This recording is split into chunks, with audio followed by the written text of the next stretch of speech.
Assalamualaikum warahmatullahi wabarakatuh.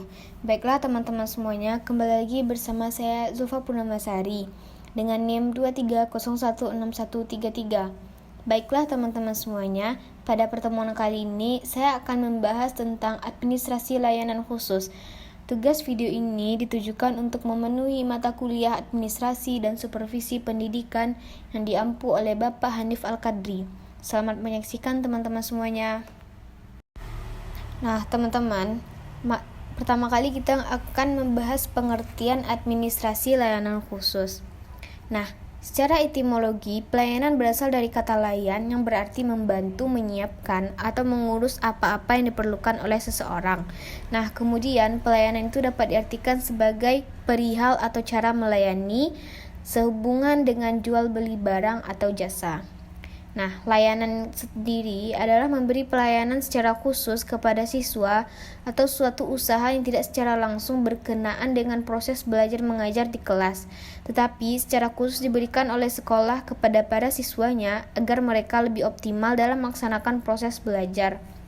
Nah, dari kedua pengertian manajemen dan layanan di atas, dapat kita simpulkan kalau misalnya manajemen layanan itu adalah suatu usaha untuk manage atau mengatur organisasi untuk mencapai tujuan yang ditetapkan secara efektif dan efisien dalam membantu, menyiapkan, dan mengurus baik berupa barang atau jasa dari satu pihak kepada pihak lainnya. Nah, setelah memahami pengertian dari administrasi layanan khusus, selanjutnya kita masuk kepada jenis-jenis layanan khusus dan pengelolaannya. Nah, yang pertama itu ada layanan perpustakaan sekolah.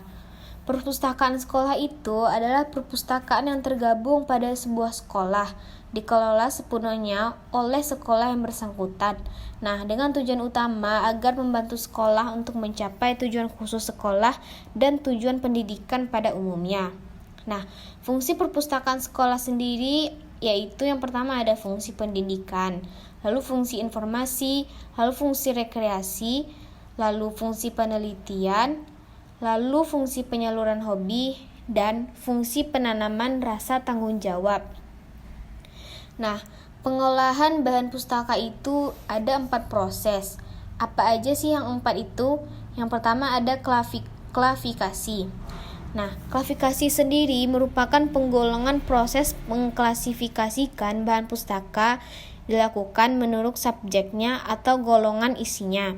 Nah, sistem klasifikasi yang lazim digunakan di sekolah-sekolah itu adalah sistem klasifikasi persepuluhan Dewey.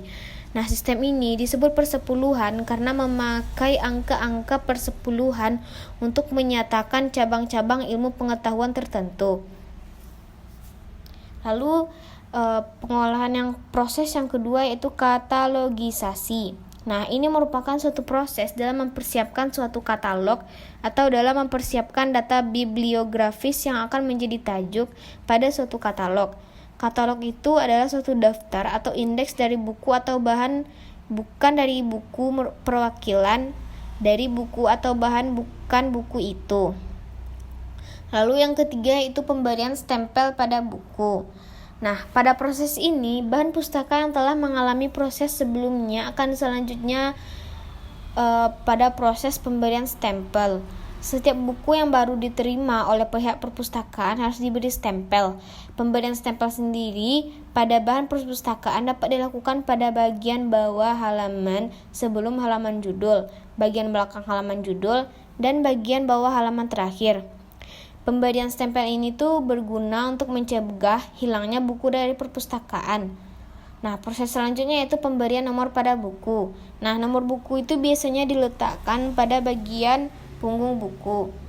Lalu yang kelima yaitu pengaturan buku pada rak. Nah, buku yang telah diberi stempel dan nomor tadi, selanjutnya kita susun di rak. Nah, buku tersebut harus disusun menurut golongan dan nomor buku, sehingga pengunjung akan lebih mudah dan praktis menemukan buku yang diperlukan. Lalu selanjutnya ada layanan laboratorium. Nah, laboratorium itu secara sederhana dapat diuraikan sebagai suatu tempat di mana dosen, mahasiswa, guru, siswa, dan orang lain melaksanakan kegiatan kerja ilmiah seperti praktikum, observasi, penelitian, demokrasi, dan pembuatan model-model dalam rangka kegiatan belajar mengajar. Perencanaan penggunaan labor itu sebelum guru dan siswa ataupun siswi menggunakan labor perlu dibuat perencanaan penggunaan.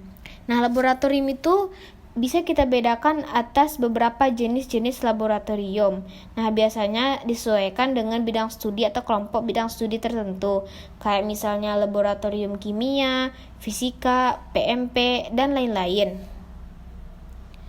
Nah, ada langkah-langkah yang perlu diperhatikan dalam perencanaan penggunaan laboratorium. Yang pertama itu kita menganalisis kurikulum secara keseluruhan, baik itu tujuan kurikuler, tujuan umum pengajaran, tujuan khusus pengajaran, pokok bahasan, serta sub pokok bahasan. Lalu langkah yang kedua itu menentukan bobot taksonomik pokok bahasan. Yang ketiga, mengembangkan materi dari pokok bahasan. Yang keempat, mengembangkan desain instruksional. Yang kelima, menetapkan bagian dari materi pokok bahasan yang memerlukan laboratory work. Lalu yang keenam yaitu peralatan yang akan digunakan. Dan yang ketujuh yaitu penetapan langkah-langkah dalam pengajaran dengan memakai laboratorium. Lalu selanjutnya ada UKS atau usaha kesehatan sekolah.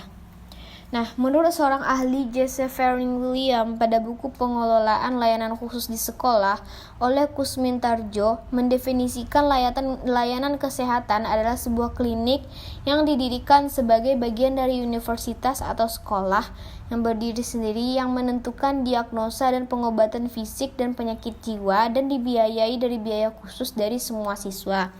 Nah, selain itu, layanan kesehatan juga dapat diartikan sebagai usaha sekolah dalam rangka membantu murid-muridnya yang mengalami persoalan yang berkaitan dengan kesehatan.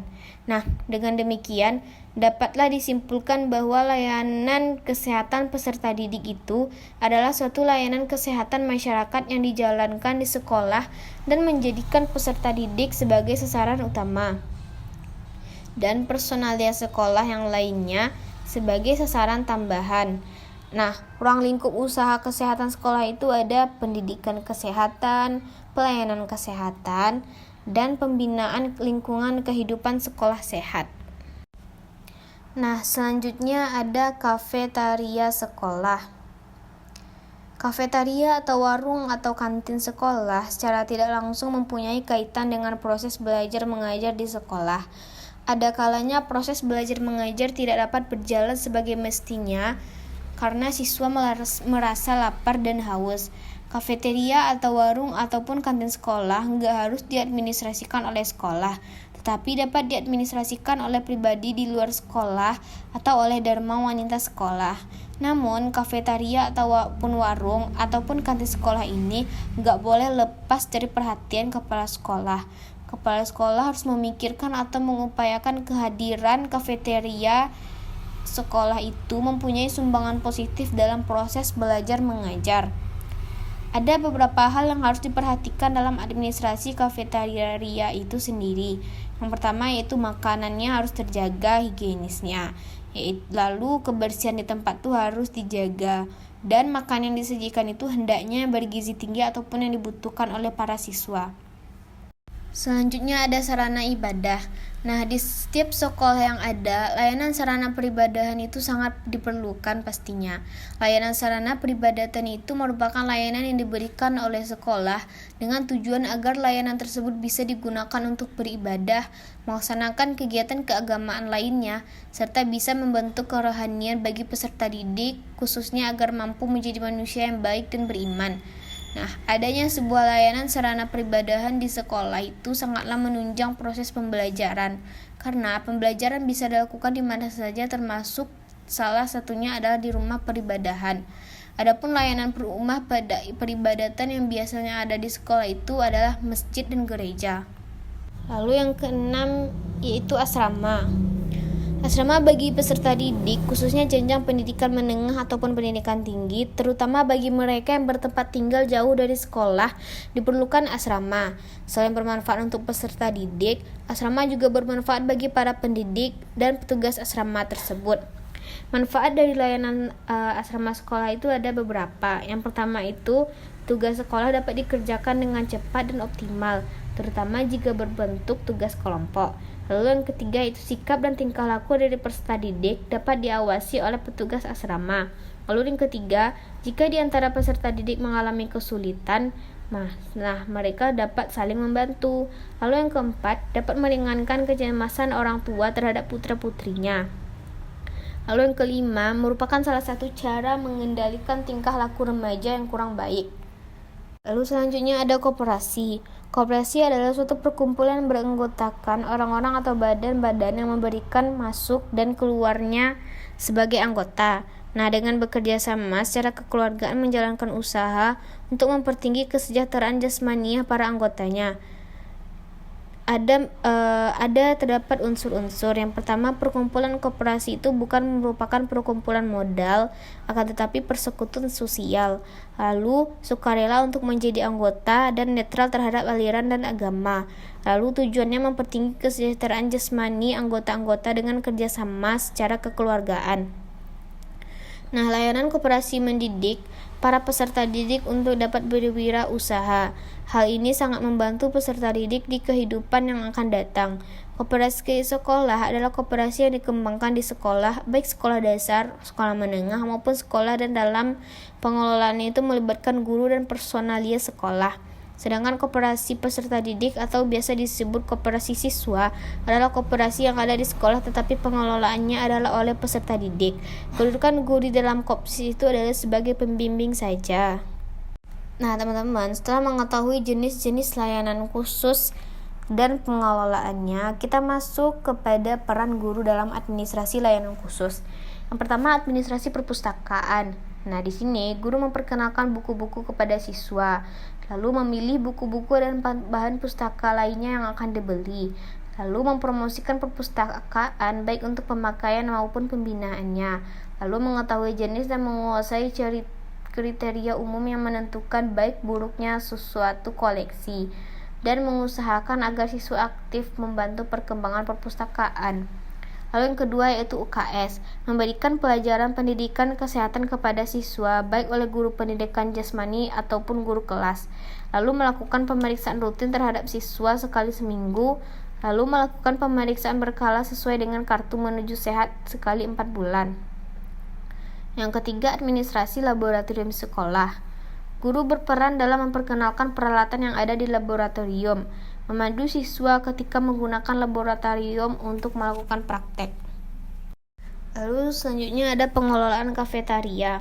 Guru dan sekolah tidak harus secara langsung berkenaan dengan proses belajar mengajar di sekolah, tapi secara khusus diberikan oleh pihak kepala sekolah kepada para siswanya agar mereka lebih optimal dalam menjalankan proses belajar.